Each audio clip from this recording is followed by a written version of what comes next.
En esta semana vamos a estudiar el tema de la corrosión de los materiales, en particular la corrosión de los metales. Comenzamos planteando que todos los materiales interactúan con el ambiente que les rodea. No están exentos de ser afectados por el medio ambiente, sino que el medio ambiente causa efectos en ellos. Muchas veces esa interacción con ese medio ambiente limita la utilidad del material debido a que se deterioran sus propiedades mecánicas, físicas o incluso su apariencia. En este ejemplo que vemos acá, vemos un tornillo, o sea, con una tuerca que estaba colocado en una maquinaria en un ambiente húmedo y vemos que ha sufrido corrosión, o sea, se ha oxidado. La tuerca se quedó soldada al tornillo y no se pudo abrir, el tornillo no se pudo sacar. Y lo que vemos acá es que fue necesario cortar la cabeza del tornillo para poderlo sacar. Este es un ejemplo de corrosión en donde el material del perno, o sea, y de la tuerca, sufrieron un deterioro debido a la humedad del medio ambiente en el que se les encontraba. Este es otro ejemplo. Este ejemplo es la hélice de un barco. La hélice está en contacto con agua y si el barco navega por el mar es agua salada, la cual es corrosiva. Y ustedes pueden observar, no hay un deterioro como el del tornillo, pero sí pueden observar que ha habido una oxidación en las partes de la hélice. Si esa oxidación continúa, eventualmente la hélice se va a deteriorar y ya no va a poder funcionar. Y este es un ejemplo tal vez más conocido. Vemos una lámina galvanizada de las que se utilizan en algunos techos de algunas casas y vemos que en la parte de arriba la lámina ha sufrido oxidación, es decir, el hierro de la lámina se ha oxidado, o sea, por eso el color rojizo acá.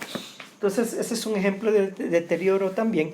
Eventualmente, o sea, a medida la corrosión avance, la lámina se va a deteriorar y ya no va a poder cumplir con su función. El mecanismo de deterioro en los materiales son diferentes dependiendo del tipo de material. En los metales existe pérdida de masa por disolución, a eso le llamamos corrosión, o también puede existir la formación de una película no metálica de óxido, a eso le llamamos oxidación. Es decir, los metales pueden oxidarse, ello implica la formación de una película de óxido, como es el caso de las láminas que vimos acá. Acá se forma una película de óxido sobre la superficie de la lámina. O puede haber corrosión, que ello implica pérdida de masa. Eso es lo que le ocurrió a nuestro perno en esta zona de acá, o sea, donde el perno fue perdiendo su forma geométrica, o sea, hasta quedar deteriorado. En los metales el mecanismo más o menos es el siguiente. Vamos a suponer que este es el cuerpo, el volumen de un metal. Lo que vemos son los átomos formando la estructura cristalina, es decir, arreglados en el patrón, en el orden en el que deben estar. Las líneas entre los átomos representan el enlace químico. Esto sería el enlace químico que hay entre los átomos. Y noten que para un átomo que está dentro del material, para el caso de este ejemplo, este átomo tiene 4 enlaces, está enlazado o tiene 4 enlaces con los átomos, con sus átomos vecinos, y al tener completos esos enlaces, el átomo está estable, es decir, químicamente el átomo está en su estado de menor reactividad química, de menor reacción. El átomo se encuentra estable. Igual podemos ver este átomo que está acá, sus 4 enlaces están completos, entonces ese átomo es estable. Sin embargo, observemos los átomos que están en la superficie. Estos, en la superficie del material, vamos a ver que por su naturaleza, por estar ubicados en la superficie, ellos solamente tienen 3 enlaces completos, este de acá y este de acá. Y el cuarto enlace, este de acá, está incompleto, porque arriba de ese átomo no hay otro átomo, está la superficie, está el aire, entonces este enlace está incompleto. Estos átomos con enlaces incompletos son reactivos, suelen reaccionar químicamente, no son estables. El átomo desea ser estable y desea tener esta condición de acá, con sus 4 átomos enlazados, utilizados, pero el átomo en la superficie no los tiene, entonces es inestable. Y lo que ocurre en el aire es que suelen haber átomos de oxígeno, que estos se representarían por estas esferas que están acá flotando. Hay átomos de oxígeno que se encuentran flotando en el aire, y el oxígeno es un elemento que reacciona muy fácilmente con los átomos metálicos. Entonces lo que ocurre es que este átomo de acá es reactivo y tiene muchas ganas de unirse a otro átomo para poder completar sus 4 enlaces, y estos átomos que están flotando acá son muy reactivos y tienen mucha afinidad por los átomos metálicos. Entonces existe una reacción química. Si el oxígeno se acerca mucho a la superficie del metal, reacciona el oxígeno con el átomo metálico, el enlace se completa y entonces decimos que acá ha ocurrido una oxidación. El átomo metálico se ha oxidado y se ha formado una capa de óxido, que es esta que se representa acá. Se ha formado una capa de óxido sobre la superficie del material. Esto es lo que ha ocurrido con estas láminas. Se ha formado una capa de óxido en esta parte de acá. El óxido de hierro es de color rojizo y entonces eso denota el cambio de color en la superficie. Lo que ha ocurrido es que los átomos de oxígeno que están presentes en el aire que respiramos han reaccionado con los átomos metálicos que están en la superficie del material, y ese sería un proceso de oxidación.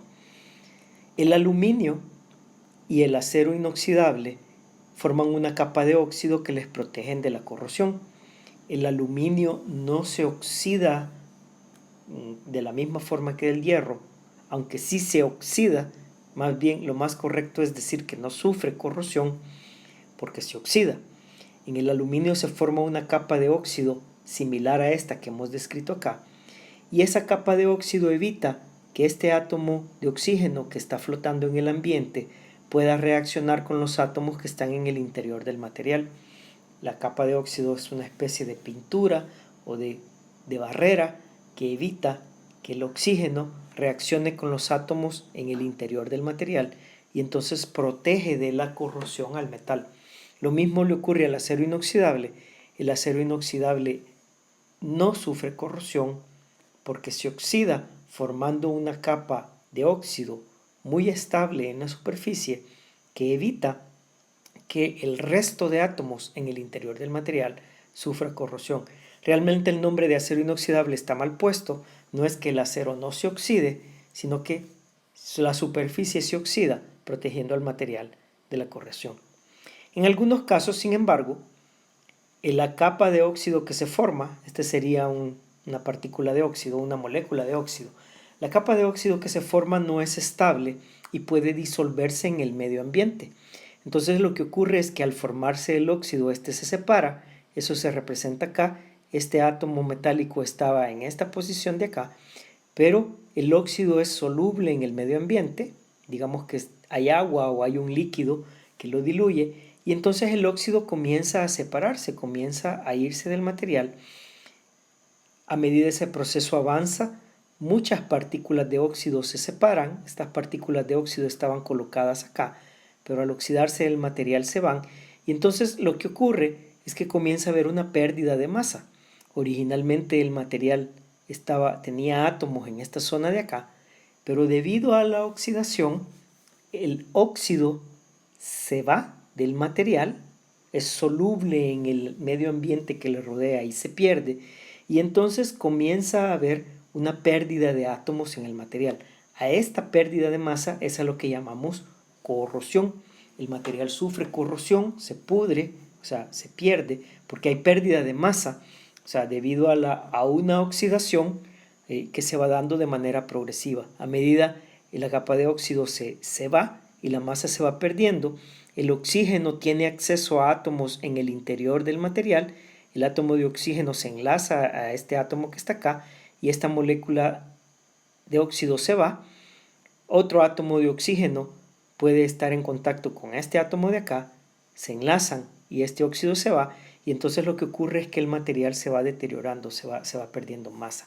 A eso se le llama corrosión. Entonces la corrosión es una oxidación que va más allá de la superficie y que provoca la pérdida de masa. En los materiales cerámicos el deterioro ocurre generalmente a temperaturas elevadas o en ambientes extremos, o sea, con reactivos químicos, al proceso se le llama corrosión también. Y en el caso de los polímeros, se utiliza el término degradación, no se suele utilizar el término de corrosión. Y en los polímeros la degradación puede ser causada porque un solvente los diluye, eso lo vimos cuando estudiamos el tema de polímeros, los solventes pueden diluir a un polímero, pueden absorber el solvente y hincharse, el material cambia su volumen, algunos plásticos absorben la humedad del ambiente, por ejemplo, o la radiación electromagnética, principalmente los rayos ultravioleta del sol o el calor, pueden romper las moléculas, reduciendo su peso molecular y causando el deterioro del material. Esos son los tres mecanismos de degradación que pueden existir en los materiales polímeros.